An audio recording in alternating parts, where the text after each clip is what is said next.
Anantapuram urban Telugu Desam party group రాజకీయాలపై అధిష్టానం దృష్టి సారించింది. స్థానిక ఎమ్మెల్యే దగ్గుబాటి ప్రసాద్ వైఖరిపై ఇప్పటికే సీఎం చంద్రబాబు అసంతృప్తి వ్యక్తం చేశారు. ఎమ్మెల్యే దగ్గుబాటి ప్రసాద్ మాజీ ఎమ్మెల్యే ప్రభాకర్ చౌదరి వర్గపోరు పంచాయతీ టీడీపీ రాష్ట్ర అధ్యక్షుడు పల్లా శ్రీనివాసరావు వద్దకు చేరింది. ఇరు వర్గాల నుంచి వివరణ తీసుకుని అధినేతకు నివేదిస్తామని పల్లా శ్రీనివాసరావు తెలిపారు. గాడి తప్పిన ఎమ్మెల్యేల చర్యలను చూస్తూ ఊరుకోమని హెచ్చరించారు. క్రమశిక్షణ ఉల్లంఘిస్తే ఎమ్మెల్యే అయినా సీనియర్ నేత అయినా ఉపేక్షించమని తేల్చి చెప్పారు. కొన్ని సందర్భాల్లో తప్పుడు ప్రచారాలు, ఫేక్ వీడియోలతో శాసనసభ్యుల మీద కుట్ర జరుగుతోందన్న పల్లా ఎమ్మెల్యేలు కూడా అప్రమత్తంగా ఉండాలని సూచించారు.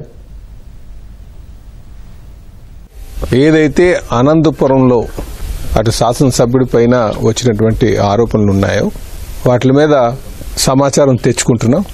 ప్రాథమికంగా మాకు వచ్చినటువంటి సమాచారం చూసిన తర్వాత ఇది రెండు వర్గాల మధ్యన వర్గపోరుగా కనిపిస్తుంది. ఇద్దరిని కూడా పిలిపిస్తున్నాం.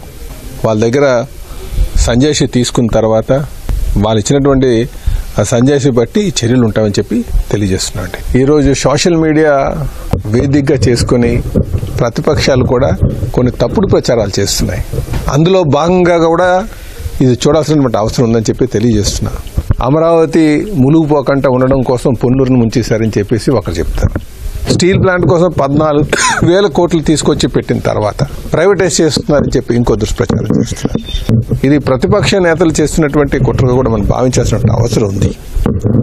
అయితే కొంత తప్పుడు సమాచారం ఈ సోషల్ మీడియాలో జరుగుతున్నటువంటి నేపథ్యంలో కూడా కొంచెం అప్రమత్తంగా ఉండాల్సినటువంటి అవసరం ఉందని చెప్పి మేము తెలియజేస్తున్నాం. అయితే ఎవరైనా సరే, ఎంత సీనియర్లైనా సరే తప్పు చేస్తే మాత్రం క్రమశిక్షణ కమిటీ ముందు తీసుకురావడం, వాళ్ళ దగ్గర సంజాయిషి తీసుకోవడం, తర్వాత వాళ్ళకి శిక్షలు వేయడం కానీ లేకపోతే చర్యలు ఉంటాయని కూడా ఈ సందర్భంగా తెలియజేస్తున్నాం.